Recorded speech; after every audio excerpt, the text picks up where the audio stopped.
Welcome back sa aking channel. Eman Bacosa Pacquiao halos maihi sa kilig nang matupad ang pangarap na makita ang ultimate crush na si Jillian Ward.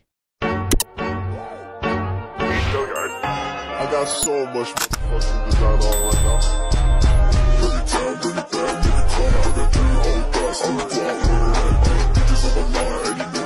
Finally ay natupad na nga ang pangarap ng kapuso actor at boxer na si Eman Bacosa Pacquiao ang kanyang pangarap na makita ng personal ang kanyang ultimate crush na si kapuso actress na si Jillian Ward.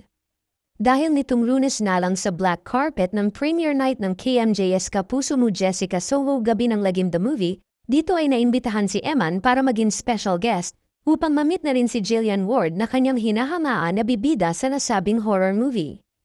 Dito makikita ang kilig ni Eman nang makita niya si Jillian Ward, na halos hindi maalis ang ngiti sa kanyang labi na halos maihina sa kilig dahil hindi makapaniwala na makikita niya ng personal si Jillian na dati ay pangarap lang.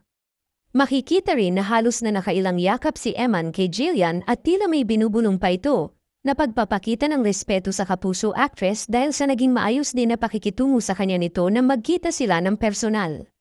Maririnig naman ang sigawan ng mga tao dahil ultimum sila ay sobrang kinilig din sa dalawa. Marami din ang nakapansin na halos kiligin din si Jillian kay Eman, lalo na nang yakapin siya ni Eman, na talaga nga naman mas lalong nagpakilig sa mga tao na nandoon din sa premiere night. Makikita rin na binigyan ni Eman si Jillian ng bulaklak na sobrang ikinatuwa naman ang dalaga. Makikita rin sa kanila ang respeto sa isa't isa, kaya naman mas lalo pang kinilig ang mga netizens sa kanila.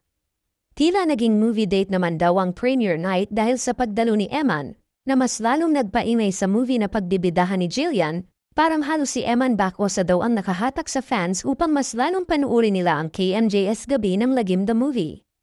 Partida guest pa lang daw ang binata, what if pa kaya kung kasama na siya sa nasabing pelikula di mas lalong dudumugin pa daw ito ng mga tao.